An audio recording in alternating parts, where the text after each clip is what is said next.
Hey everyone, welcome back to StoryOrbitEN. I'm Jessica, and today we've got something super cool to talk about. Have you ever thought of using ChatGPT to actually learn English? I mean, like your own private English teacher, but available anytime? Oh, that's a good one. I'm Tom, by the way, and I have to say, I've tried it myself. Honestly, it's surprisingly fun. I once spent 2 hours pretending ChatGPT was a British waiter and I was ordering fish and chips at a London pub. Wait, 2 hours? Ordering fish and chips? Yeah, but in my defense, I kept trying different ways to order politely. Like, could I have, or would you mind bringing me? It turned into a whole grammar lesson without feeling like one. That's actually a great way to start. So today we're going to talk about how you can use ChatGPT to practice English, speaking, writing, vocabulary, grammar, all of it, but in a way that feels natural, not like studying from a boring textbook. Yeah, no textbooks here. Imagine learning English while chatting with a robot that never gets tired of your questions. And that corrects your mistakes without rolling its eyes. Exactly.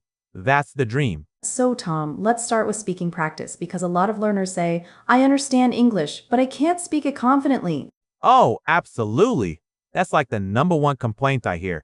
And honestly, ChatGPT is perfect for that because you can just ask it to act like your English speaking friend. For example, you could type, "Let's chat casually in English. Please correct my mistakes." Yeah, and then you just start talking or typing, and ChatGPT responds naturally. And if you say something wrong, it'll gently correct you. Like if you write, he go to work every day, it'll say, actually, it should be, he goes to work every day. And then you can ask, why, which is what I love. Because then it'll explain, we add es to verbs in the third person singular in the present tense. It's like having a teacher who never gets impatient. That's true. And you can also make it fun by creating role play situations. For example, say, you are a flight attendant and I am a tourist on the plane. That's a perfect way to practice real life conversations. Yeah, or even job interviews. Like, let's have a mock job interview. You're the interviewer, and I'm applying for a data science position. That way, you learn professional vocabulary too. I love that idea. And the best part, you can do it as many times as you want. You can say, can you make it more difficult? Or can you sound like a British interviewer? Or, make your answers shorter, please, so I have to speak more. Exactly. And for listeners who don't know, when we say mock interview, we mean a fake or practice interview. The word mock here means not real, like a simulation. That's a good one. And listeners, you can even use the voice chat feature. You can actually speak and listen to it like a real person. Yeah, I've tried that. It feels weird at first, but then it's super fun. I once practiced ordering coffee. I said, can I get a cappuccino, please? And ChatGPT replied in this super friendly barista voice, sure, would you like sugar or not? I was like, wow, this feels real. That's awesome. And here's a little trick for learners. When you finish a conversation, ask ChatGPT to summarize your mistakes and give you better ways to say things. Yeah, like, can you tell me what I said wrong and how to improve it? That's such a powerful thing because you get personalized feedback instantly. One thing I love doing is asking it to suggest different vocabulary for the same situation. Like, what's another way to say I'm tired? Then it gives you alternatives like I'm exhausted, I'm worn out, I'm drained, and even explains the tone. True. And that's a perfect transition to our next part, learning vocabulary by topic. Ooh, vocabulary time. Yeah. So, ChatGPT can actually help you build topic-based vocabulary lists. For example, you can say, list 10 useful words about cooking and give example sentences. Right, so it might say something like boil, to cook something in hot water. Example, I'll boil the pasta for 10 minutes. Or slice, to cut something into thin pieces. Example, please slice the tomatoes. And then, if you want to make it more interactive, you can ask for a quiz. Like, create a 5-question quiz about these cooking words. I actually tried that once. It asked me, what does chopped mean? A, to cook. B, to cut into small pieces. C, to mix ingredients. I felt like I was in a game show. That's so cool. And it's also a great way to check your memory. You can even ask it to create flashcards. Like one side with the word and the other with the meaning. Yeah, that's perfect for learners who prefer visual study tools. And if you tell ChatGPT your level, like beginner, intermediate, or advanced, it adjusts the vocabulary difficulty. Exactly. For example, if you say, I'm a beginner, give me 10 basic travel words, you'll get things like passport, flight, luggage. But if you say advanced, you might get itinerary, customs declaration, or connecting flight. Ooh, that's a good one. Itinerary. Listeners, itinerary means a plan or schedule of your trip, like where you'll go each day. And customs declaration. That's what you fill out when you enter a new country, saying what you're bringing with you. Perfect examples. You see, that's how you naturally learn vocabulary while chatting, not memorizing lists like a robot. Totally. And speaking of robots, let's talk about writing practice with ChatGPT. Oh, yeah, I love this one because sometimes you think you're writing is fine until ChatGPT shows you what a real English speaker would say. Exactly. So you can ask ChatGPT to give you a writing topic, like write a short paragraph about your favorite vacation. Then you write it and ask, can you correct my mistakes and explain them? And it'll tell you things like, you wrote, I enjoy to travel, but the correct form is, I enjoy traveling. That's because after the verb enjoy, we use the ing form, not the infinitive. That's a good grammar point. And it'll even explain better ways to express ideas, like instead of I was very happy, you could say I was thrilled or I was over the moon. Over the moon. That's a fun expression. It means extremely happy. Yeah, and it sounds more natural. So learners can build a list of those expressions from ChatGPT corrections. I once asked it to improve my email style. I wrote, please send me the file soon. ChatGPT said, you can make it more polite by saying, could you please send me the file at your earliest convenience? Wow, that's such a great example of improving tone. And listeners, tone means the feeling or attitude in your writing, formal, friendly, polite, etc. Yeah, and ChatGPT is super good at helping you adjust your tone for different situations, like writing a job application versus texting a friend.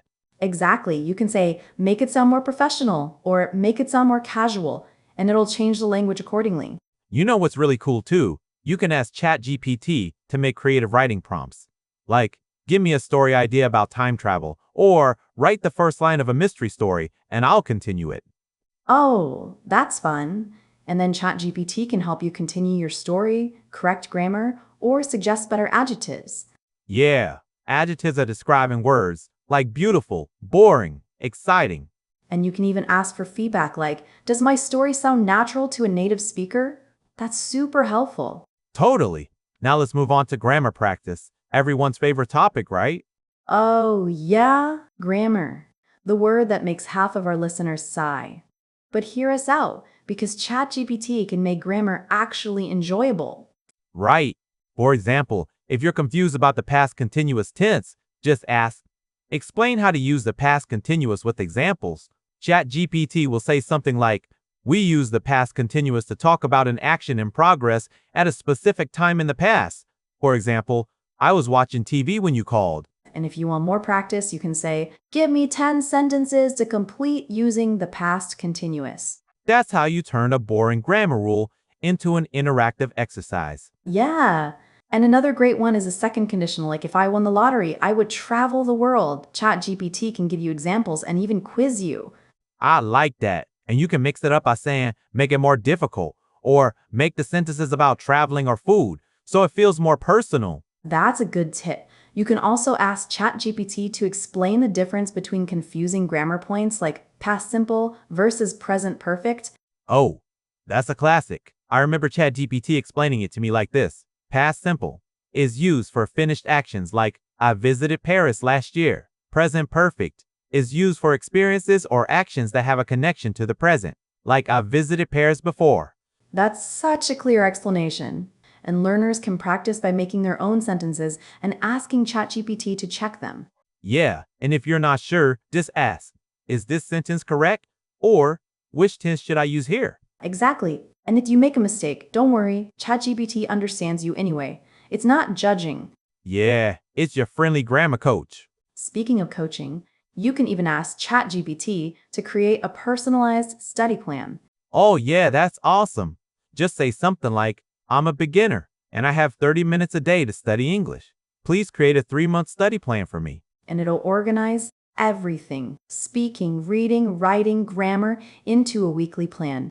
Yeah, like Monday, 15 minutes conversation practice.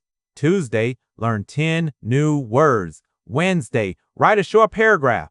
It's like having your own private tutor. And you can modify it too. You can say, make it more focused on business English or add listening exercises. Exactly. And if you ever get bored, you can ask ChatGPT for fun prompts like, let's talk about movies or ask me random questions about technology. Yeah, that's another thing. You can start conversations with it like you would with a real person. Say, let's have a chat about food or tell me something interesting about history. And ChatGPT can also suggest topics if you're not sure what to talk about. You just say, can you suggest conversation topics? It's perfect for those moments when your mind goes blank and you don't know what to say. Exactly. And because ChatGPT always responds in English, you're constantly reading, writing, and thinking in the language. You know what I think is the best thing about using ChatGPT to learn English? It's that you can practice without fear. No one is judging your accent, your grammar, or your spelling mistakes. Yeah. And by the way, for listeners who might not use ChatGPT, there are other really good tools out there too. You got Gemini, Claude, Llama, and even DeepSeek. They all work in similar ways and can help you practice English as well. That's true. The idea is the same. Talk to the AI, make mistakes, get corrections, and improve while having fun. The important thing is to actually learn English, not to worry that AI will replace us all. If you're listening to this podcast, that already means you're serious about improving your English. So good for you. Keep going, don't stop, and use these tools to make progress every single day. Totally agree. And the more you use it, the more natural your English becomes. It's like training your brain to think in English. And listeners, remember, don't worry about typos or small mistakes. ChatGPT will understand you anyway. That's the beauty of it. Exactly. Just focus on communication. The goal isn't perfection, it's progress. That's so true. And for those of you listening right now, we'd love for you to actually try this.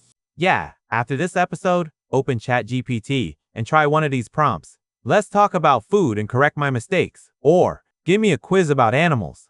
And here's a fun challenge. Write a short paragraph about your weekend, ask ChatGPT to correct it, and then come back here and share one new word or phrase you learned in the comments. That's a great idea. So before we wrap up, let's do a quick recap of today's vocabulary and expressions. Sure. So we learned mock interview, which means a practice or pretend interview. Itinerary, which is a plan of your trip. Tone, meaning the attitude or feeling in your writing. Over the moon, meaning very happy. Flashcards, small cards used to study vocabulary. And of course, prompt, which is the instruction or question you give to ChatGPT. Perfect. And remember, you can make your learning fun and personal. The more you talk to ChatGPT, the faster you'll improve. Yeah, treat it like your English buddy, one that never gets tired or bored. So that's it for today's episode of StoryOrbitEN. We hope you learned something new and that you'll try using ChatGPT to boost your English skills. And don't forget to comment below with a sentence using one of the new words we talked about. We love reading your examples. Thanks for listening, everyone. Stay curious, keep practicing, and we'll see you in the next episode. Bye! Bye for now.